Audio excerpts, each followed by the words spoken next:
যেহেতু আমরা উত্তরবঙ্গের দিকে থাকি, তবে আমাদের এখানে তুলনামূলকভাবে চায়ের চাষটা বেশি হয়।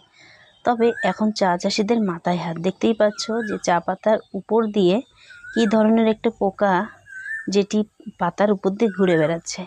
এই পাতা কিন্তু চা চাষিদের চা বাগানের মধ্যে প্রচুর পরিমাণের হয়েছে। আর চায়ের পাতার কোয়ালিটি দেখো একদমই খারাপ করে দিয়েছে।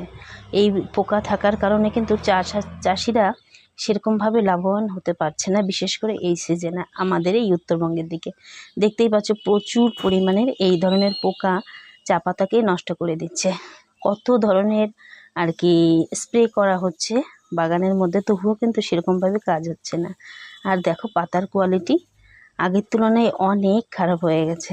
তবে এই সিজনে চা চাষিদের মাথায় হাত। আর বিশেষ করে এই পোকাগুলোর জন্য দেখতেই পাচ্ছ পোকাগুলো কী হারে পাতার উপর দিয়ে ঘুরে বেড়াচ্ছে।